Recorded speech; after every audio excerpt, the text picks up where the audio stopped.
एक पिता अपनी बेटी से स्नेहपूर्वक वार्तालाप करते हुए उसे भावनात्मक रूप से उलझा रहा होता है। तभी अचानक उसकी मां पीछे से प्रकट होती है और उस पर केरोसिन का तेल छिड़क देती है। यह देख लड़की बुरी तरह घबरा जाती है, किंतु इससे पहले कि वह कुछ समझ सके, उसका पिता माचिस जलाकर उसे आग के हवाले कर देता है। अब प्रश्न यह उठता है कि आखिर ऐसा क्यों किया गया? नमस्कार मित्रों, मैं ग्लॉसी एक्सप्लेनर आपका स्वागत करता हूं। आपने यह दृश्य सोशल मीडिया प्लेटफॉर्म्स जैसे इंस्टाग्राम या यूट्यूब शॉर्ट्स पर अवश्य देखा होगा और शायद यही प्रश्न आपके मन में भी उठा होगा कि उस निर्दोष लड़की को जलाया क्यों गया। आज मैं इसी रहस्यमयी फिल्म 12 बजे की पूरी कहानी आपके समक्ष प्रस्तुत कर रहा हूं। कहानी का आरंभ एक पुरुष के अपने कार्यस्थल से घर लौटने के दृश्य से होता है। उसे बार बार यह आभास होता है कि कोई उसका पीछा कर रहा है। जब वह मुड़कर देखता है तो पीछे कोई नहीं होता। उसका मन आशंका से भर जाता है।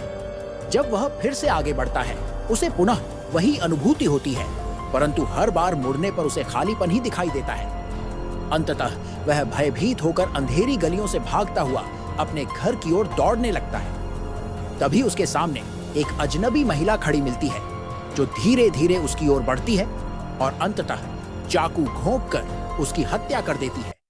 इसके पश्चात शहर में हो रही एक के बाद एक रहस्यमयी और क्रूर हत्याओं का चित्रण किया जाता है। पुलिस विभाग इस रहस्यपूर्ण हत्यारे को पकड़ने का भरसक प्रयास कर रहा है, परंतु अब तक कोई सुराग उनके हाथ नहीं लगा है। जनमानस में यह धारणा बनने लगी है कि यह सब एक मनोरोगी हत्यारे का कार्य है। फिर दृश्य उसी घर की ओर मुड़ता है जहां वह लड़की रहती है। एक रात वह अचानक नींद में उठती है और आईने के समक्ष खड़ी हो जाती है।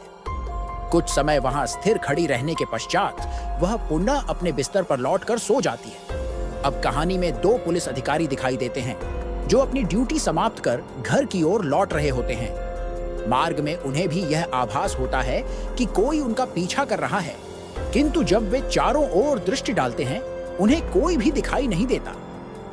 उनमें से एक वरिष्ठ अधिकारी रुकना चाहता है, परंतु उसका सहकर्मी उसे आगे बढ़ने को कहता है। तभी वे एक सुनसान स्थान पर रुकते हैं, जहां उन्हें एक बालक दिखाई देता है। वे उसे अपने पास बुलाते हैं। जब एक पुलिसकर्मी उस बालक के निकट जाता है, बालक अपने पीछे छिपाया हुआ कोई वस्तु निकालता है और पुलिसकर्मी के सिर पर प्रहार कर उसे भूमि पर गिरा देता है। उसी क्षण दूसरा पुलिस अधिकारी भी पीछे से आकर मारा जाता है। इस घर में दिन के समय सामान्य घरेलू कलह चलती रहती है, जैसे सास बहू की खटपट। किंतु रात होते ही वही लड़की फिर से उठती है और आईने के सामने खड़ी हो जाती है। फिर कुछ देर बाद चुपचाप सो जाती है। एक रात परिवार के लोगों को घर में किसी विचित्र आवाज का भान होता है। जब वे खोजते हैं तो उन्हें झांत होता है कि आवाज अलमारी के भीतर से आ रही है। जैसे ही वे दरवाजा खोलते हैं, वे उस लड़की को सिकुड़ी हुई अवस्था में अलमारी में बैठा हुआ पाते हैं। सभी अवाक रह जाते हैं। कोई नहीं समझ पाता कि उसके साथ क्या हो रहा है। अगले दिन वह लड़की अपने प्रेमी के साथ कुछ समय आनंद पूर्वक बिताने के लिए एक तालाब के किनारे जाती है। लड़की का प्रेमी उससे तालाब के भीतर आने की जिद करता है।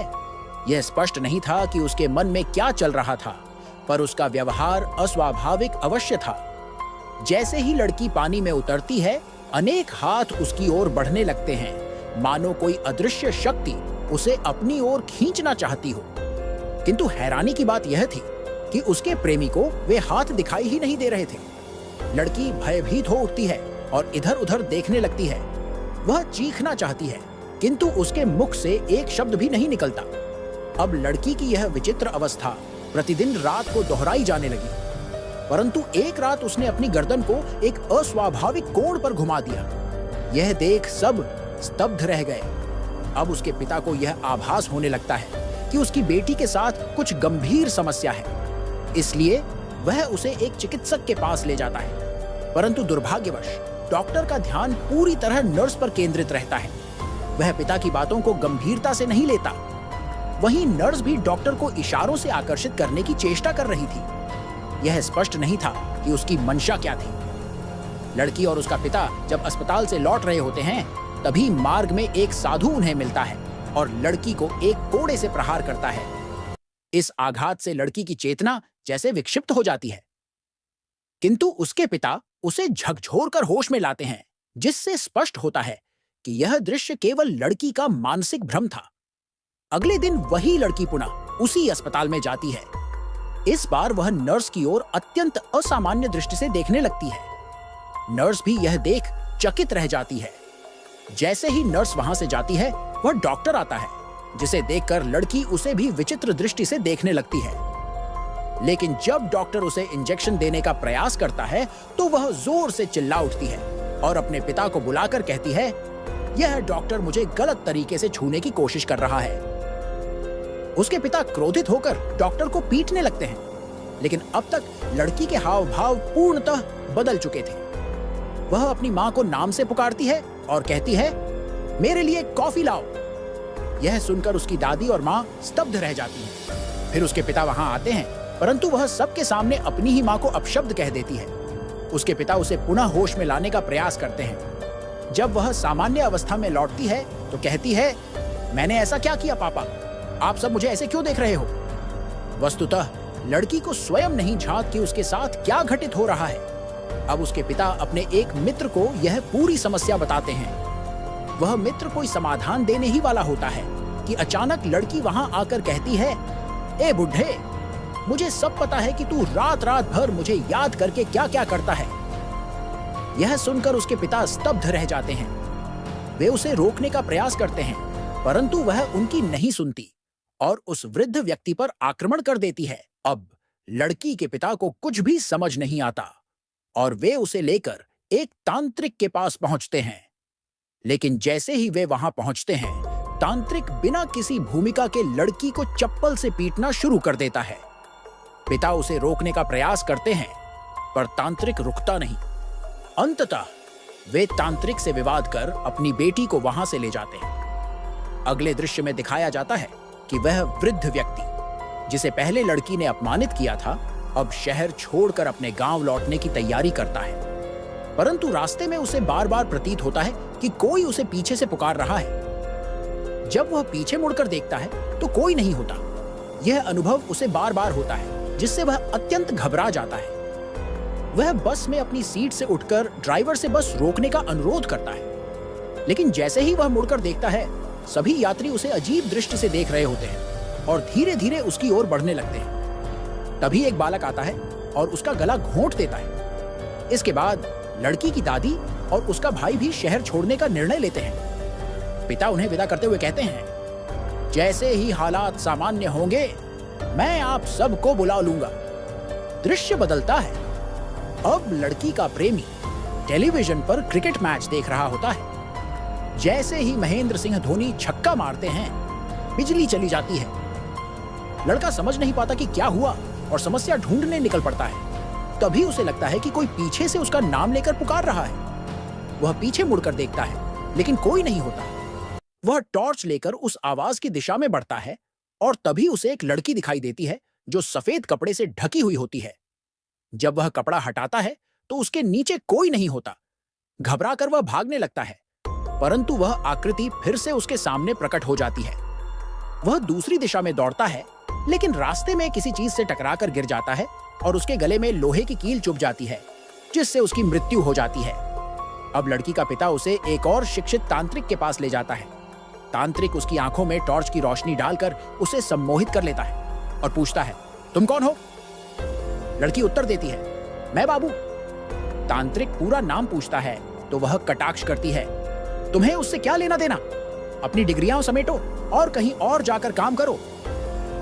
अब दृश्य उस अस्पताल में पहुंचता है जहां पहले लड़की आई थी।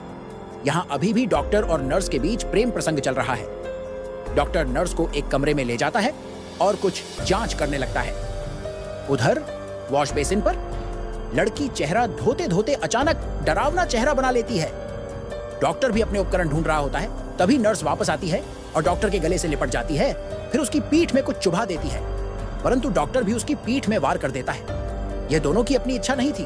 दोनों वहीं मृत्यु को प्राप्त होते हैं। अगली सुबह समाचार चैनलों पर आता है कि एक डॉक्टर और नर्स ने एक दूसरे की हत्या कर दी। लड़की का पिता यह देखकर स्तब्ध रह जाता है। तभी लड़की कहती है, मैंने ही दोनों को मारा है। अब उसका पिता पुलिस स्टेशन पहुंचता है और कहता है, मुझे पता है कि इन सब हत्याओं के पीछे कौन है। लेकिन पुलिस अधिकारी उसे पागल समझकर बाहर निकालने लगते हैं। तभी वह कुछ ऐसा कह देता है जो पुलिस के होश उड़ा देता है, क्योंकि वह जानकारी वह थी जो अभी तक पुलिस ने सार्वजनिक नहीं की थी। पुलिस अधिकारी स्तब्ध होकर उसके साथ उसके घर आता है। जैसे ही वह घर में प्रवेश करता है, वह लड़की सामने बैठी होती है और लड़के की आवाज में कहती है, मुझे भूल गए, मैं बाबू हूं। पुलिस वाले के चेहरे का रंग उड़ जाता है और वह चुपचाप वहां से निकलकर वापस थाने लौट जाता है। अब यह स्पष्ट हो जाता है कि इस लड़की के भीतर बाबू नामक एक मनोरोगी हत्यारे की आत्मा प्रवेश कर चुकी है। वह बताता है, 2 साल पहले इसी पुलिस वाले ने मुझे मार डाला था। तब से मेरी आत्मा भटक रही थी, जब तक कि मुझे तुम्हारी बेटी का शरीर नहीं मिल गया। और यह शरीर मुझे बहुत पसंद आया। मुझे काफी मजा आ रहा है इसके अंदर। कहानी अब एक पढ़े लिखे तांत्रिक पर केंद्रित होती है, जिसकी माँ जीवन के अंतिम क्षणों में होती है। माँ कांपती आवाज में अपने बेटे देबू से कहती है, मुझे मरना नहीं है देबू। उसी क्षण देबू के पास उस लड़की के पिता का फोन आता है, जो घबराई हुई आवाज में कहता है, मेरी बेटी के साथ कुछ बहुत गलत हो रहा है, कृपया तुरंत घर आइए। देबू जैसे ही उस लड़की के घर पहुंचता है और उसका हाथ थामता है, लड़की भयभीत होकर कहती है, मुझे मरना नहीं है देबू, मुझे बहुत डर लग रहा है देबू। यह सुनते ही देबू के शरीर में सिहरन दौड़ जाती है, क्योंकि वह लड़की ठीक उसकी मां की आवाज में बोल रही थी। तांत्रिक यह देख भयभीत हो उठता है और वहां से भाग खड़ा होता है। अब कहानी एक पुलिस अधिकारी पर केंद्रित होती है, जो थाने पहुंच चुका होता है। उसके वरिष्ठ अधिकारी की एक बैठक चल रही होती है, पर वह सभी पुलिसकर्मियों को बाहर भेजकर वरिष्ठ अधिकारी को हाल की घटनाओं के बारे में बताता है। वह कहता है, सर, क्या आपको याद है 2 साल पहले मैंने बाबू नाम के साइको किलर को मार गिराया था? उसकी आत्मा अब एक लड़की में प्रवेश कर गई है और वही सारे हत्याकांड करवा रही है। वरिष्ठ अधिकारी उसकी बातों पर विश्वास नहीं करता और समझता है कि अधिक काम के दबाव में वह मानसिक रूप से अस्वस्थ हो गया है। वह उसे किसी तांत्रिक से मिलने की सलाह देता है। जब पुलिस अधिकारी घर लौटता है, उसकी पत्नी उससे झगड़ने लगती है, क्योंकि उसका किसी अन्य स्त्री से प्रेम प्रसंग चल रहा था। परंतु अधिकारी उसकी बातों का उत्तर न देकर उसे हाल की घटनाएं बताने लगता है। पत्नी को लगता है कि वह टाल मटोल कर रहा है और वह क्रोध में आ जाती है। तभी पुलिस अधिकारी, जो अब बाबू की आत्मा के अधीन होता है, गुस्से में अपनी पत्नी का गला घोंटकर उसकी हत्या कर देता है। फिर अपराध बोध में डूबा वह अपनी पिस्तौल निकालता है, माथे पर रखता है और गोली चला देता है। इसके बाद वरिष्ठ पुलिस अधिकारी उस तांत्रिक से मिलने आता है और कहता है, मेरा एक जूनियर अधिकारी अजीब बातें कर रहा था। उसने कहा कि 2 साल पहले मरे साइको किलर की आत्मा अब एक लड़की के शरीर में है। यह सुनकर तांत्रिक का चेहरा पीला पड़ जाता है। तभी पुलिस अधिकारी को एक कॉल आता है। कॉल समाप्त होते ही वह बताता है, जिस अधिकारी के बारे में मैंने बताया था, उसने अपनी पत्नी की हत्या कर खुदकुशी कर ली। देबू, यह सब कैसे हो सकता है? अब तांत्रिक और पुलिस अधिकारी उस लड़की के घर पहुंचते हैं। वहां लड़की पुलिस कमिश्नर से इस तरह की बातें करती है कि अधिकारी स्तब्ध रह जाता है। वह कहती है, शहर में सारे हत्याएं मैं ही करवा रही हूं और अब तुम मेरा कुछ नहीं बिगाड़ सकते, क्योंकि मृत को तुम कैसे मारोगे पुलिस वाले? इसके लिए तो तुम्हें लड़की को ही मारना होगा।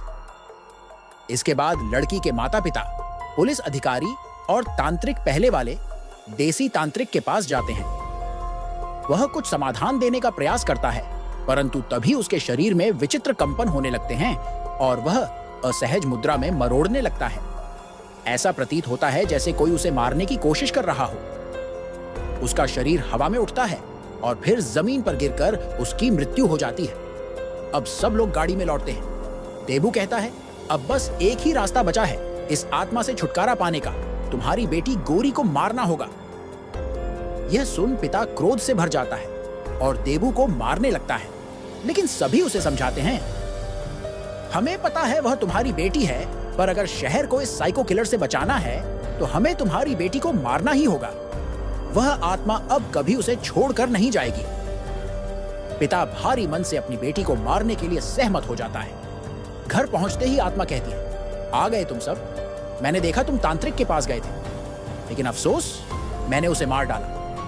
लड़की की मां चुपचाप एक बाल्टी में पानी खाली कर उसमें कैरोसिन भरती है वह मौका देखकर बाल्टी लाती है और केरोसिन बेटी के ऊपर उड़ेल देती है। लड़की कुछ समझ पाती उससे पहले ही पिता माचिस जलाकर उस पर फेंक देता है। दोनों तुरंत बाहर निकलकर दरवाजा बंद कर देते हैं। भीतर से लड़की की चीखें आने लगती हैं। वह चिल्लाकर कहती है, पापा, मुझे बचाओ।